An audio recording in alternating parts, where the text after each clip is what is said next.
तेणु कौन कले या सुनी लक्ष्मण जे बेगे चली गले शूर्पणखा के सधरी भूमि रे माड़िले भय पाइया शुणी गला कला गरजन तीक्ष्ण सर धरिण काटिले नासा कर्ण दैतुणी बदन दी शिला सुंदर नासा कर्ण रुधिर बहे जर जर नासा कर्ण रुधिर एवं रूप विरूप हो गला जो नासा कर्ण तार मुखमंडल अंग सौष्ठव आर शोभावर्धन करुला ताको काटिदेवा परे विकृत रूप हो गला एवं धार धार धार धार रक्त बही चली रुधिर वैश्य सदाशिव कहते ये कथा यही कथा संसार में अटई बड़पण कहे वैश्य सदाशिव शुण सूर्य जन देखी करी सीताराम हरस होइले लक्ष्मण मुख को चाही वचन होइले छाड़ी दियो लक्ष्मण हे जाऊ से पड़ाई अरे दोष अनुरूप शास्त्री पाइला कसेही जेते भी दोष आम ठारे करिछि तार दोष को मातना आम ग्रहण करवा ताको उपयुक्त शास्ति देइछे तेणु ताको एबे छाड़ी दियो प्राणी नाश कर नाही स्त्री बध हेब धर्म नाश जीव सब सुकृत बुड़ब ताको जीवन में मारी देवा दरकार नहीं कहीं नारी बध करवा राम आज्ञा पाई आस लक्ष्मण देखले कहे सदाशिव राज सिके छाड़ी देले जेतेबेले ज्येष्ठ आज्ञा देले ताको पालन करी लक्ष्मण छाड़ी देले तापरे जेतेबेले शूर्पणखार ही अवस्था हैला तापरे खर दूषण युद्ध को आसीबे 14,000 राक्षस सैन्य आनिक आसवे राम लक्ष्मण सहित युद्ध करेंगे जय श्री राम और गोटे गमागत युद्ध कौन करवा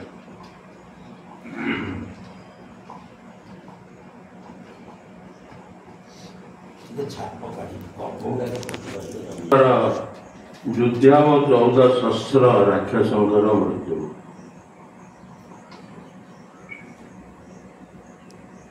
भाई भाई बोले सुर्प रखा पड़ाइला खर दूषण को आगे जाइन कहिला भग्नि बाणी शुणी खर दूषण त्रिशिर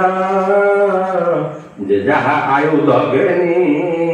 होइले बाहर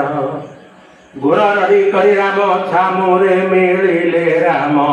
छामुरे मिलिले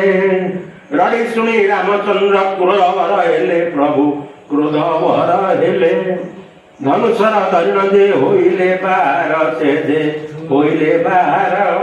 बोले सदाशिव कंदे भिड़ी तृण सर जय राम हे कोदन धारण घन श्याम रावणर भाई खर दूषण एवं त्रिशिर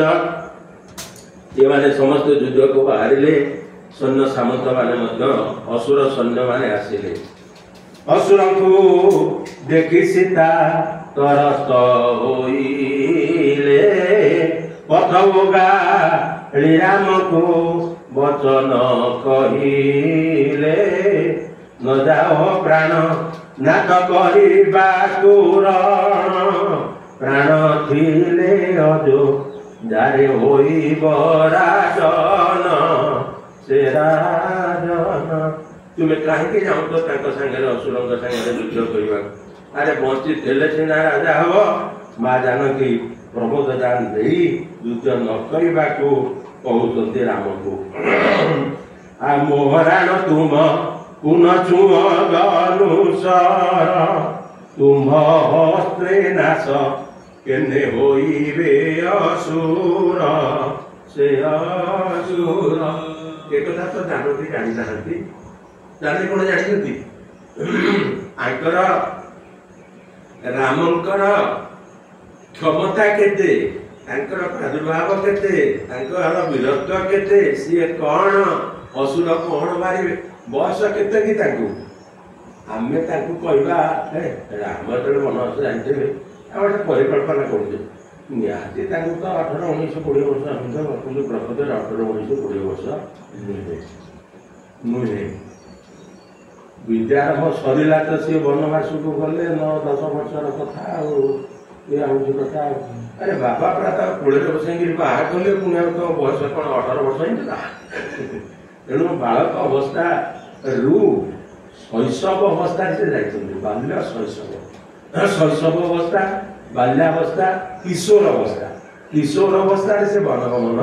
कर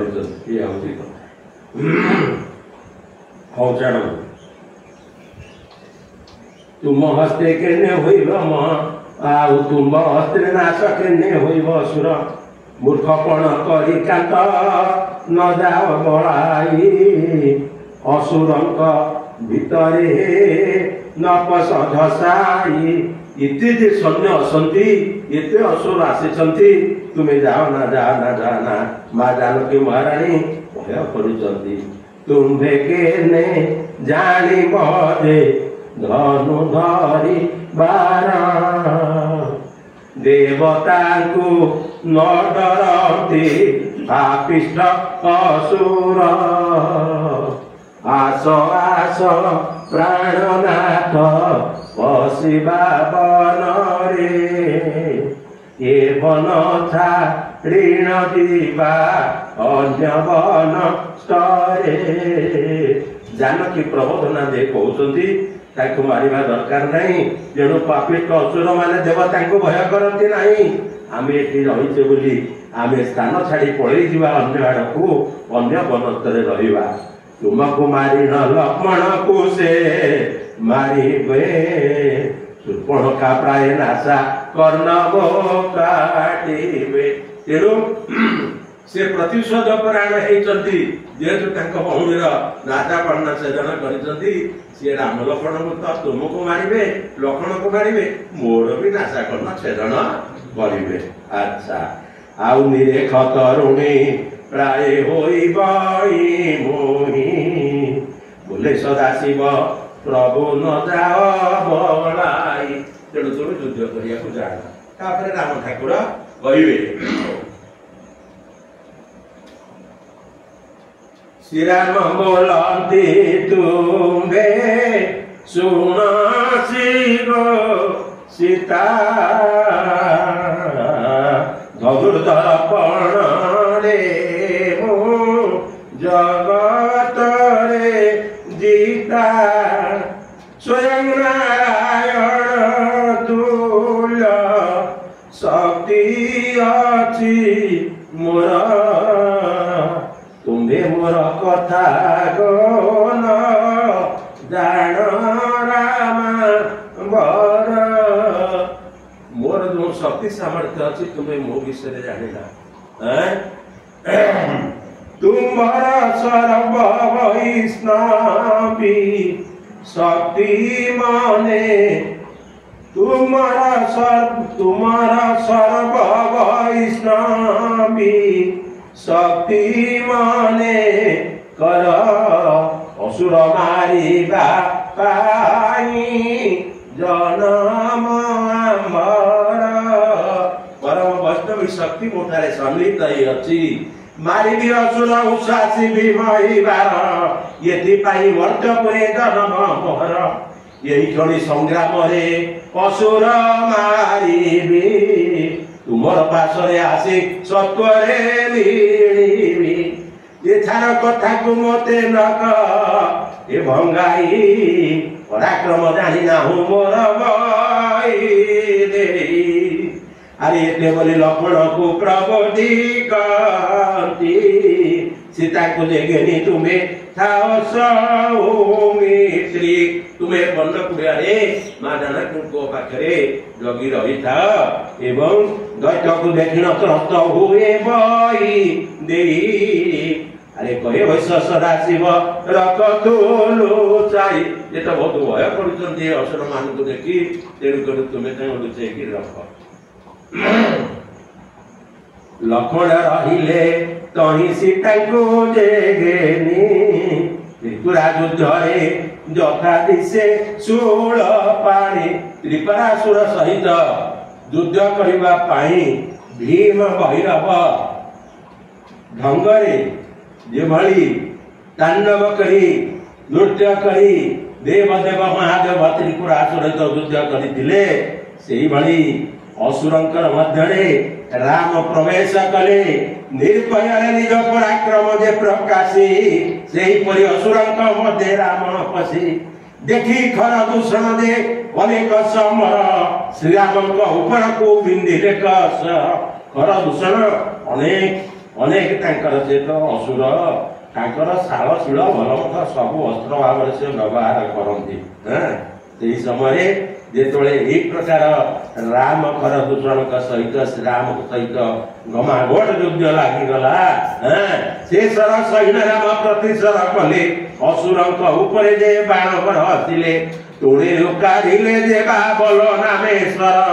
कोप भरे होइन बिंदिले जातिकार अति खरचरे बाबल सर को छाड़िले कर दूषणक अंगे बाजिला को जाई प्राण छाड़ी भूमि रे पड़िले दुई भाई कर दूषण स्वराघात पड़ी गले भूमि उपरे अनेक शहीद मले तोके पड़ाइले कहे सदाशिव देखी त्रिशिर धाइले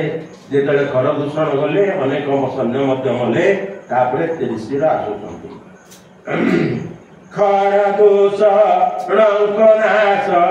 देखी त्रिशिर अरे करे घेरी धामई सई मुदुगर दूरे थाईडा कहले सुण जटा धारी अरे सुण जटा धारी अरे आद तोते पेशी मु संजीवनी पुरी तोते संजीवनी पुरी ऋषिर राग जर्जरित होई कृपण का ये दशा अरे खर दूषण कर ये दशा तेणु यही प्रकार प्रतिज्ञा कर डाकुचे राम को एवं कहूची अरे तो शूर्पणखा आशा कन्न कि पाई काटिलु अरे कि पाई काटिलु मोर बेनी भाई खर दूषण माइलु खर दूषण माइलु अकारण एते सैन्य माइलु कि पाई अरे माइलु कि पाई जीवन को आशा तोर नाही कि रे भाई अरे पागलाटे कि तू तोर कौन जीवन को आशा नहीं एते कही रामंगे पिटई मुद्गर देखी राम